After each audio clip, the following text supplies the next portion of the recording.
This is SelfWork, and I'm Dr. Margaret Rutherford.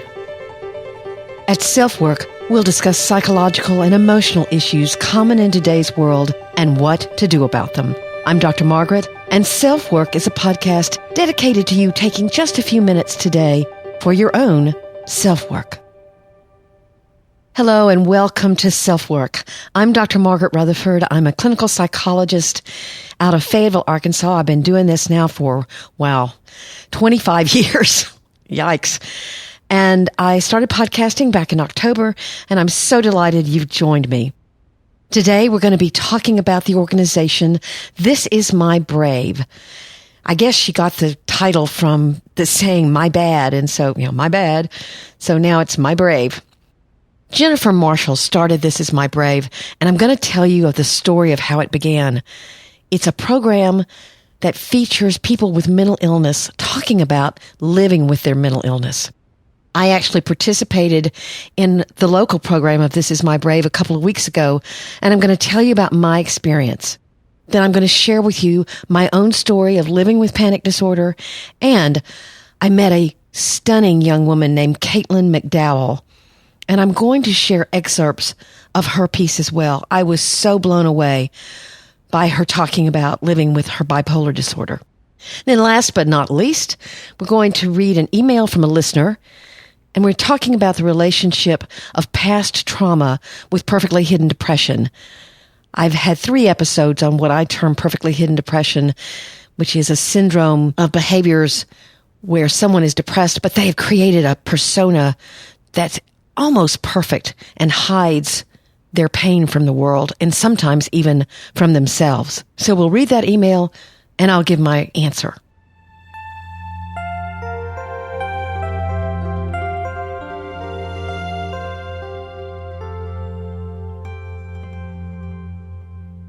I first met Jennifer Marshall via the internet. She had found a post from actually a friend of hers whose son had killed himself quite suddenly, quite unexpectedly. And that mother had found on the internet my work on perfectly hidden depression. Jennifer Marshall saw it and then actually tagged me in that post. So we began talking. Her work with This Is My Brave had recently been discovered by Oprah and was featured on Oprah. She was a fascinating young woman to talk to. She has bipolar disorder and had written about it first using a pseudonym because she didn't want people to know who she really was. And then she came out in the open. In fact, she's been featured on the Washington Post along with other people in social media who are trying to dismiss the stigma of mental illness. So This Is My Brave is a program where people with mental illness actually audition to be in it. And the program features these people and their stories. And you get to see that people with mental illness are your neighbors, your lawyer, your nurse, your psychologist. And it's been highly successful. In fact, Jennifer has gone international and is beginning to travel the world with her idea and her program. So I participated in the local one several weeks ago, and that night was incredible for me. I have to tell you, it was very hard for me to make that decision. I didn't actually audition. The people who were putting the program together are friends of mine, and they knew that I had written about having panic disorder, and they asked me to join the cast. I thought about it long and hard, and I thought, well, okay, I've already written about having panic disorder. It's no big deal, right? Well, it was a big deal. It's quite different to stand in front of people that, of course, you can't see because the lights are in your eyes. You're on stage, and you're talking about very, very private things that maybe even have been secret. Certainly people who know you, it's not the first words out of your mouth that don't say, hey, I'm Margaret Rutherford. I have panic disorder. But I wanted to tell my story, and I had the support of my husband and son. So I did the program. I watched as a man who not only had a history of severe drug use, but also had bipolar I disorder. I watched as he read his story, taking incredible responsibility for the mistakes he'd made, but then realizing slowly that he had bipolar disorder and that there were reasons why he felt the way he did. This big guy with tattoos running up and down his arms, in fact, probably all over his body, was doing great until he came to the part where he was talking about the impact of his disorder on his family. He couldn't keep on reading. His wife eventually came from the audience and stood by him as he finished his piece. It was incredibly moving. Other stories were funny, made you laugh. Other stories made you want to tear up. But the audience, who of course was probably mostly made up of family and friends of the people speaking, the audience was incredibly supportive. Even when there was a pause in the action, when someone got a little choked up and couldn't continue, there were calls from the audience, "You can do it." I will never forget that night. In fact, I get a little choked up myself thinking about it, as you could have told from my voice. But today, I want to share with you my own piece first, and then, as I mentioned in the intro, I want to share some excerpts from a young woman's piece on her own bipolar disorder. 30 years ago, I was sitting in my psychiatrist's waiting room in Dallas on a hot, muggy afternoon. I'd said hello to his receptionist, Kathleen, who happened to be his wife. She was your quintessential version of a 1980s Texas woman. Coal black hair poofed up, Barbie style, jangling bracelets that hung generously on her arms, and she wore sweet perfume that you smelled as soon as you walked in the door. Her smile was warm and kind, and I liked her. That particular day, she came out from behind the glass partition and sat down quite close to me. "Can I ask you something?" she whispered. "Of course, Kathleen, what is it?" "Now, you can't tell Raymond, my psychiatrist, that I've asked you this."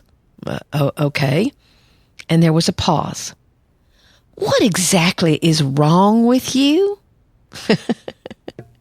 She was right. Raymond would have killed her. I told her that I had panic attacks. She nodded her head and looked sort of sad, and off she went back to her perch, quite happy with her newfound information. I also could have told her that I'd had anorexia in college, or that I'd become clinically depressed not long after my first marriage ended. What was plaguing me at that time of my life, however, was anxiety. It started when I was in my late 20s. I was working as a jingle singer by day, singing radio and TV commercials. By night, I sang jazz in various hotels and nightclubs. My personal life was chaotic, but I was doing my best to hide that from those who loved me. I'd gone home to sing at my local church, something I had done hundreds of times before. But as I took my first breath, my body started shaking, gently at first, and then violently. My heart was pounding. Sweat was beginning to roll down my legs. Choir members around me held out their hands, afraid I was going to fall. I was mortified. I barely got through the song and left the church, frightened and confused. Yet it was several years afterward before I sought treatment. I didn't want to believe that I had a mental illness, so I tried to hide it from myself and certainly from others. For you see, when I'd been anorexic, I told myself I was just thin.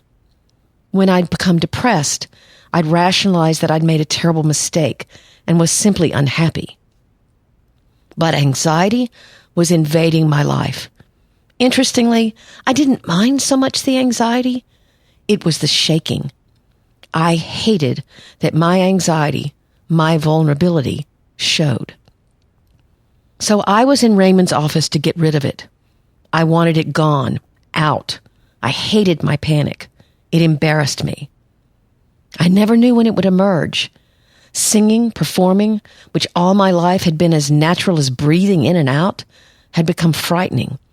It was beginning to seep into other situations, which now I know is called social anxiety. I felt at seemingly random times like I needed to run away from simple conversations due to a creeping trembling that I knew could grow to immense proportions. Many things changed over the years. Personally, I started making much better decisions, and I changed professions. Yet 30 years later, I still have anxiety. Perhaps if you've ever talked with me one-on-one, you may notice that I often lean against the wall or steady myself with a chair. That's my anxiety. You might see that at a party, I find something to do. I pick up plates or serve food. That's my anxiety. And even as I'm writing this, or with you today, talking about it, my heart is starting to race. My stomach feels jittery. I feel as if I've suddenly drunk a bunch of caffeine when all I've had is orange juice. That's my anxiety. Tonight, I debated strongly whether I would take the meds that keep my body calm. They're called beta blockers, and they work very effectively with performance anxiety. You would see me far differently, a bit like seeing Michael J. Fox without his meds for Parkinson's. But I decided my message was more important than the perhaps dramatic show that might go on if I was medicationless. I've seen therapists for my anxiety.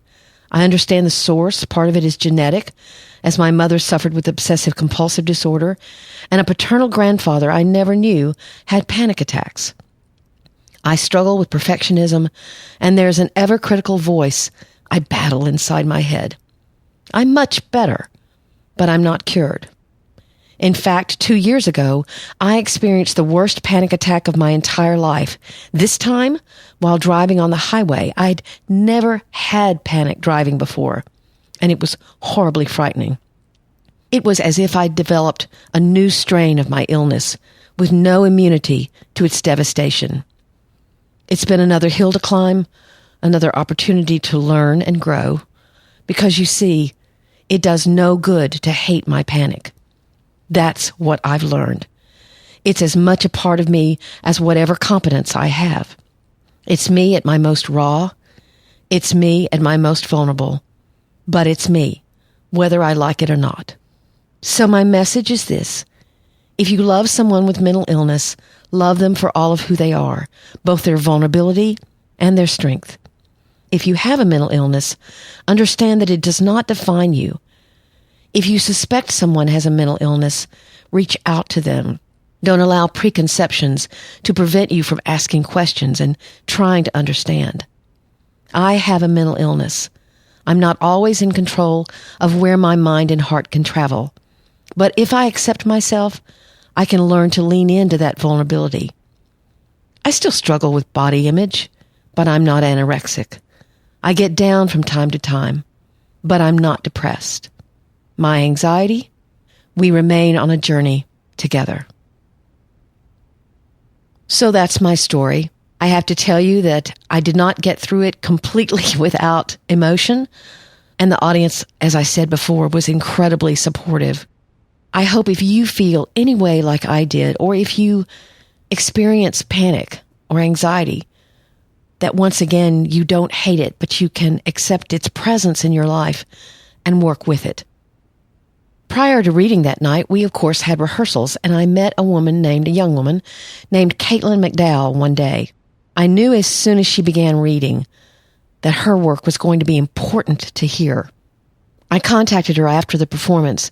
In fact, we had sort of a mutual admiration society going on, and I asked her if I could read her piece. I will interview her when I get set up for interviews. That won't be too far in the future. But I thought her story is different from mine, and that this audience might really benefit from hearing it. So I was delighted when she gave me permission to do so. Now you can read her work yourself on her website at www.caitlinvmcdowell.com. That's CaitlinVMcDowell, if you want to read more of what she's written. March 7th will always be a big day for me, a second birthday in a way. On March 7th, 2016, I was born again. It's only fitting that my mother was the one who ushered me in. I'd been up all night, staring at the ceiling with a continuous stream of tears running from my tired eyes. I was tired, not only from the day or sleepless night, but the 5 years I'd been crying, fighting, and wishing I was dead. For over the past 5 years, I'd found myself in over 20 different countries, 5 different states, 5 different jobs, countless relationships, 15 different medications, 1 previous treatment facility, enough tears to fill an ocean, enough booze to do the same, and countless pleas for death. Nothing could soothe the torment I felt. I was on the run all the time. I was running from my misery, greeting it in each place, not knowing it was me I was running from. I watched the clock and waited till a decent hour to call my mom. 5:30 a.m. felt like the appropriate hour to scare the shit out of one's mom. Are you up? As I saw the 3 little dots enclosed in a bubble pop up on my screen, I was immediately filled with relief and tremendous anxiety. Here we go, I thought. No turning back after this. Yes, are you okay? She said. I need help. She immediately called, and through gasps of air, I told her that I couldn't do it anymore and that I didn't want to. The next couple of hours were a whirlwind of intense tears, apologies, pleas for peace and rescue. I laid in my parents' bed, sobbing, as my mom scrolled on her iPad for a refuge. It was strange for my mom to see me this way. I knew she knew I was sad, but I'd never let her see the extent. I was her sunshine, her smile. She knew I had been gone for quite some time, but no one knew how to help. Only I could save myself. I found a place, she said. Let's go. You're going to be okay, my Kate, I promise. I believed her. I was in that treatment facility for 3 weeks, though I wanted to stay forever. It was my church, my haven. I was understood there. My demons were welcomed as keynote speakers. I was accepted, and I felt human for the first time in years. I felt like a somebody with a story that maybe wasn't tragic, but possibly valuable. It was where I met myself again, and I actually liked her. Then before I knew it, it was time to leave, and there I went, back into the world, back to my life, back to work, and back to myself. To me, human strength is recreating yourself in the rubble of life you once hoped or attempted to click your heels out of. One of the most difficult realizations of an experience such as this is that not much changes. You still have the depression, obsessions, mood swings, and unmanageable emotions. The same vices still beckon like a siren.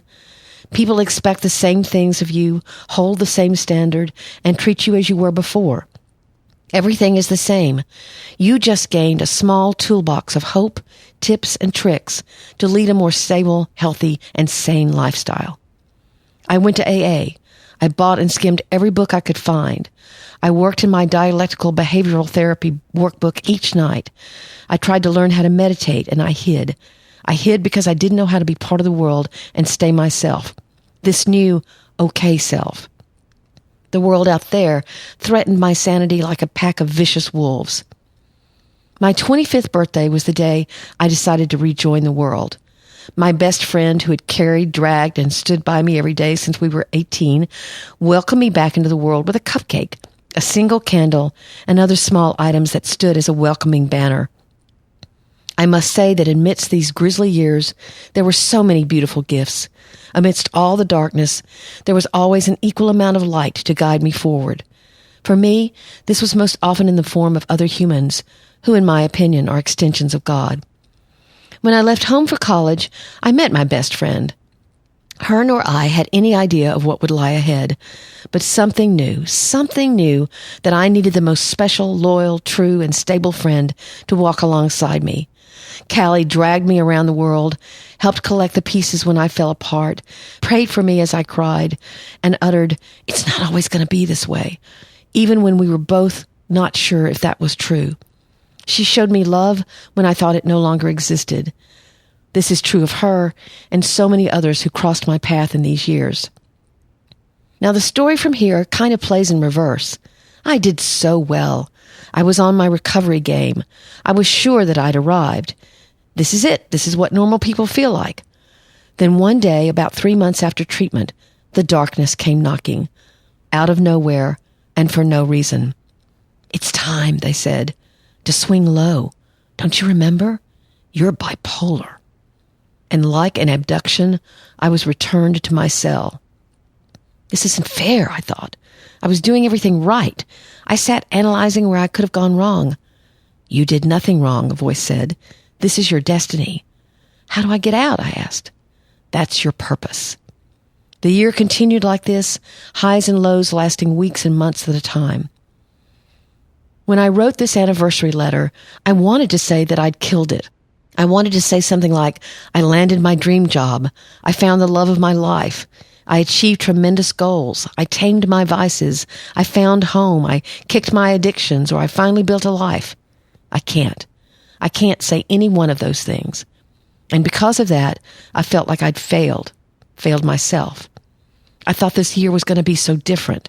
I thought this would be the year I found happiness, love, peace, and myself. I experienced each of these things, but then I lost them. I lost each one over and over, and I thought it was because I was doing something wrong. The only thing I can say for myself this year is that I survived. I can say a year passed. I can say I'm still alive. I can say I failed too many times than I can count. And I can say I'm still standing. I can say I fell down over and over, but I got back up. That's all I can say, and that's okay. That is enough. 14 months ago, I was diagnosed with bipolar disorder, and I thought putting a name to my misery and destruction would solve it. I thought a diagnosis, medication, therapy, and books would fix it. A year later, it festers more violently than ever. But today, that's what I celebrate. I celebrate 2 steps back and 3 steps forward. These steps might be small, but they required everything I had. That's the thing about this disease. As I stand before you today, all these things are still true. My recovery still feels at times as though it plays in reverse. As I prepared for this night over the past 2 months, I rehearsed some nights with a beer in one hand and a cigarette in the other. I rehearsed other nights with tears dropping on my notes. There were nights with music and dancing, nights after therapy, and days when nothing in me wanted to be on this earth anymore. But what did I do? I stood the hell back up, because that's what we do. I made it to this stage today, and many days, weeks, and months, that's what I do. I make it to the next damn day. For many, making it another day, making it to work, or just showing up for life is a given. To me, it's not. It's a struggle. I fight for each one of my days here on earth, and I can honestly tell you that I've yet to find a day that wasn't worth the fight. What I leave with you is this. If mental illness ever befalls you, fight for your life. Fight for your own tailor-made life. Don't look around for how your life should look. Look within. That's the only place you'll find answers. Decide what you want your life to look like and choose that life every day. I hope it doesn't look like anyone else's. Transformation, recovery, and miracles are possible over and over again. I know because I've experienced it myself and I've witnessed it in others. You are no exception. You are a kindred spirit among so many, and we need you. We need you here. Please stay, please fight, and please keep going. Fight for your life. In the words of Maya Angelou, pick up the battle. Take it up. This is your life. This is your world. You make your own choices. You can decide life isn't worth living, but that would be the worst thing you could do. How do you know? So far, try it. See it. So pick it up. Pick up the battle and make it a better world, right where you are. It can be better, and it must be better. It's up to us. And Caitlin continues, it's up to you. We need you here. Please stay, please fight, and please keep going. Wow, reading that over again makes me remember how I felt hearing it for the first time. And I hope that her words mean something to you and speak to you as well. Again, her name is Caitlin McDowell, and you can find her at www.caitlinvmcdowell.com. So if you have a This Is My Brave program in your area, please go support the people who are getting up and telling you what their own journey with mental illness is all about. And if you have mental illness yourself, or you suspect that you might, seek treatment, seek help. Both of our stories talk about really the management of mental illness, and that's what a lot of people with mental illness have. They have to manage it, but it's very doable. And if it's you or someone you love, you can find the courage to do it too.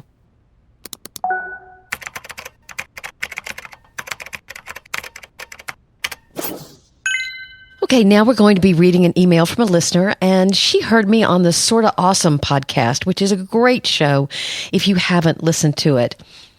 So she says, I recently heard you on the Sorta Awesome podcast and have since listened to all of your podcasts on perfectly hidden depression. I'm a 39-year-old mom of 3, a teacher living an ideal life. However, I've been seeing a therapist for almost 2 years now for PTSD symptoms. I meet almost all the criteria for perfectly hidden depression. A lot of my hiding has been intentional because I've always been unsure of my right to feel the emotional pain I struggle with. I know there's abuse in my past, definitely emotional, and all signs and some flashbacks point to sexual abuse. But I have so little clarity on that, I haven't been able to trust myself long enough to heal. Repressed memories is a topic I'm almost afraid to ask you to address in a future episode because there's so much controversy about them. But it has been a major theme in my life as I remember so little from my childhood.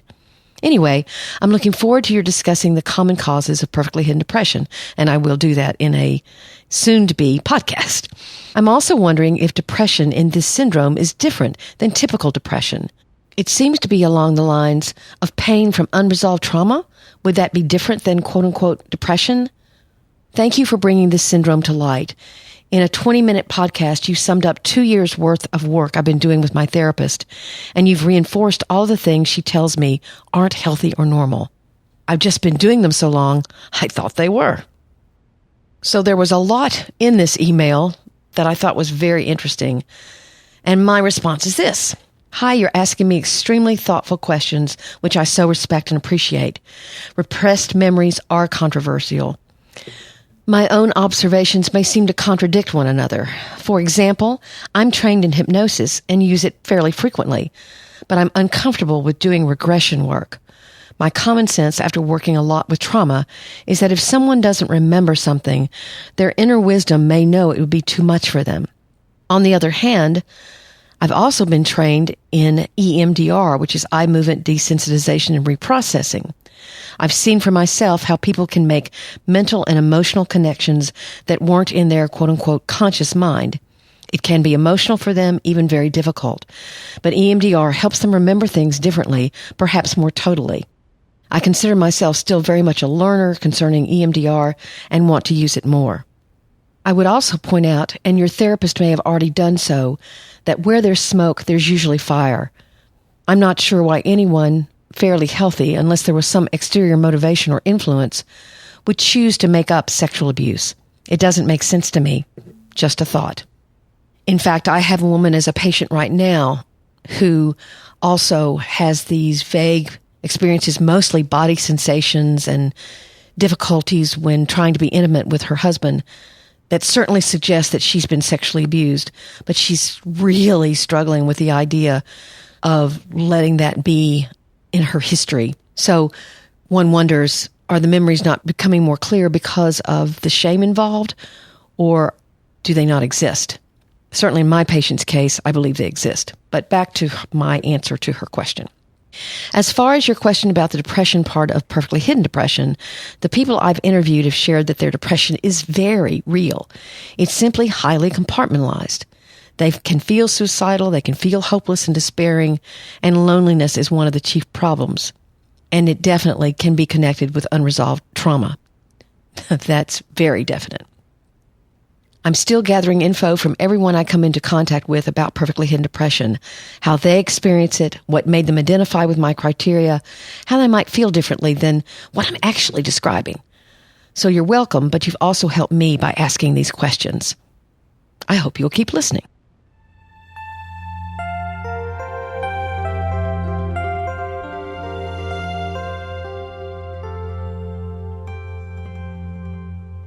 I want to thank the people who have recently given me reviews on iTunes.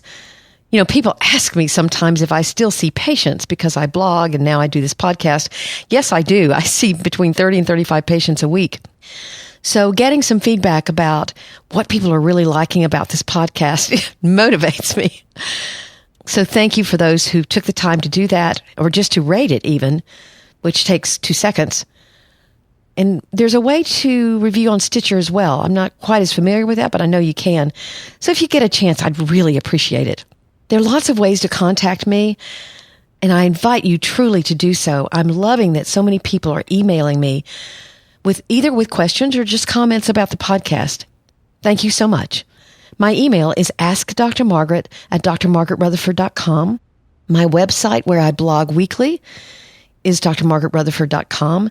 You can subscribe to that website, and you'll not only get my blog post weekly, but you'll also get this podcast, because, of course, it appears there first. I'm on Twitter at Dr_Margaret, and I do tweet a bit. I'd love you to subscribe to this podcast as well. And I do have something I'm really excited about. It's a little gift book that I put together with my words, and I worked with 2 photographers whose work I think is very evocative of what I wanted my words to mean. The book is called Marriage is Not for Chickens. And it's a little slim book. It literally would take you 5 minutes to read, but it's meant to be a gift to your spouse, to someone getting engaged, someone getting married for an anniversary. It's under $10, and it's available on Amazon. Marriage is not for chickens, and boy, is that ever the truth. So thank you for listening. I look forward to talking with you next time. This is Dr. Margaret, and you've been listening to SelfWork.